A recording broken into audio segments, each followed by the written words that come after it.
Bro. Yo, don't I have to go to practice now, bro? Nah, man, you good, man. Coach got you that detox. You sure? Yeah, they can't touch you, bro. Really? Yeah. Alright. Another shot? Hell yeah. Yo, bartender, another Grand Marnier, man. Another Grand Marnier. Yo, spark up that blunt. I got a game in an hour. And here he comes again off the turnover, and he slams it home! Outstanding girls basketball matchup between the team on top. Hello and welcome to Unscripted with SkoodSports. I'm John Skoudris, bringing you all the sports that fit into one video. We just brought you our Week 2 recap on Unscripted with SkoodSports, but after Sunday's action, plenty of action occurred throughout the NFL landscape on Monday. We begin in the NFC, where the Philadelphia Eagles announced that Carson Wentz was medically cleared to play and would be starting on Sunday in their home battle against Andrew Luck and the Indianapolis Colts. Welcome news for any Philadelphia fan who experienced Fitzmagic in the worst way, as the Eagles fell to the Tampa Bay Buccaneers 27-21 on Sunday. Now granted, Nick Foles wasn't the reason for the loss. He performed actually pretty well, especially considering the injuries to his offensive talent around him. The defense was a true culprit for that loss, giving up multiple 70-plus yard touchdowns. But this is a huge development for Philadelphia, as Wentz is the franchise, and the former number 2 overall pick would have been MVP of the league last year had he not been hurt in Week 13's victory over the Rams. Now Carson is back. We'll see how productive he is, but one thing is for sure, the confidence level of the players around him is going to be risen, and it is only going to lend itself to success for Doug Peterson's club. I thank Nick Foles for everything he did, bringing a Super Bowl Lombardi trophy home to Philadelphia, but he is a limited quarterback, a player that excels when you maximize his talent and abilities and minimize his weaknesses by using RPOs and quick passing plays. Carson, on the other hand, he can go deep, he can run the ball, he can pass it short, he can do everything, as we saw in his banner 2011 campaign. Carson Wentz is back in Philadelphia, and the city of brotherly love is sunny once again. Meanwhile, in the AFC, big news, as the New England Patriots have acquired Cleveland Browns wide receiver Josh Gordon. Gordon, of course, has been heralded for his talent and, of course, attacked for his substance abuse issues. People in New England are calling this a great move, saying it's a low-risk, high-reward type of move for Bill Belichick, who in the past, they claim, has been able to turn players' careers around. Now, when you look at this on the level, it looks like a good move. They only gave up a 5th-round pick, and if Gordon doesn't work out and plays less than 10 games, they get a 7th-rounder back from the Cleveland Browns. However, how high is the reward really for Josh Gordon? And how likely is it that a man who has had substance abuse issues his entire life is going to suddenly turn it around, all because he is playing with Tom Brady and under Bill Belichick? Let's first start with the reality of Josh Gordon. Gordon is not one of these players like Albert Hainsworth, whose problem was drive and motivation, or Ocho Cinco, whose problem was ego. Gordon's issue is medical. Gordon's issue is abuse and addiction. And how is that going to get any better going to New England from Cleveland? It's not like he's all of a sudden going to find some magic whisperer who's going to cure him of all of his issues. And these are long-term ranging issues. Gordon told GQ just a couple of years ago that he first started medicating with Xanax, marijuana, and codeine when he was in 7th grade. Picture that for a second. Think of what you were doing in 7th grade. This man was taking drugs. He said that he took an entire bar of Xanax and ended up nodding off and drooling in his 7th grade class.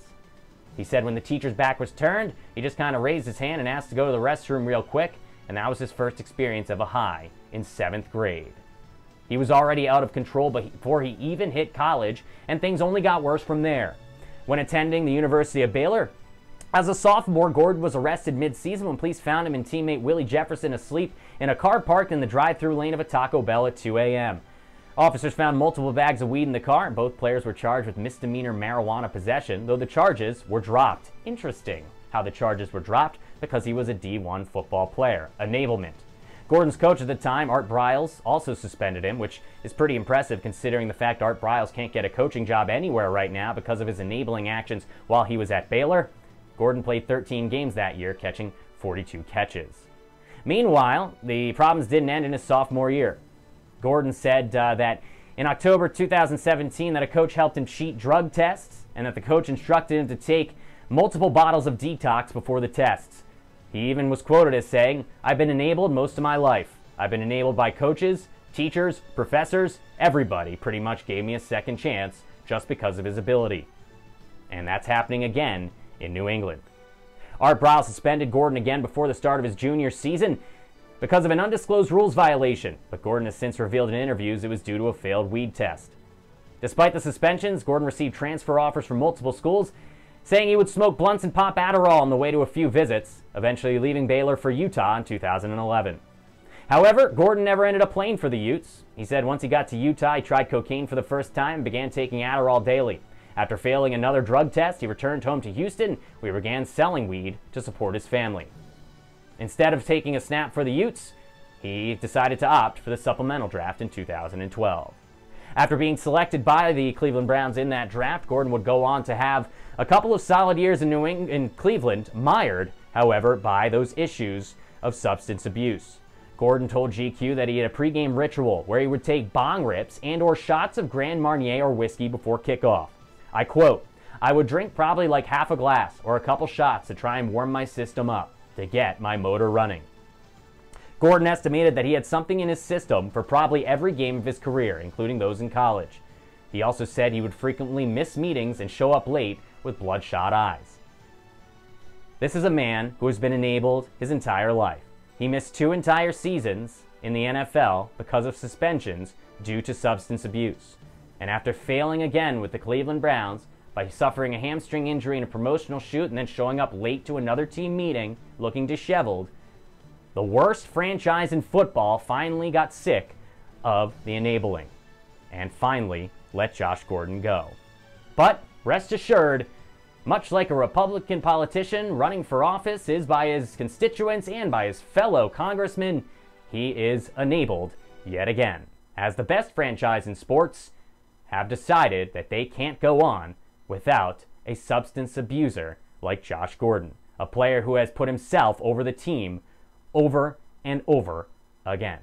Well, Bill Belichick may not have a substance abuse problem, but he does have something in common with Josh Gordon. Much like he showed in the Super Bowl when he benched Malcolm Butler because of personal petty issues, he puts himself over the betterment of his team. Time will tell whether or not this move for Josh Gordon pays off for the Patriots, but one thing's for sure, it doesn't send a good signal to young people and young players. As long as you're talented, as long as you show glimpses of success, it doesn't matter what you do. Just keep on keeping on, and eventually someone will give you a 400th chance. This has been Unscripted with SkoodSports. I'm John Skoudras. Good night, good luck, and good football.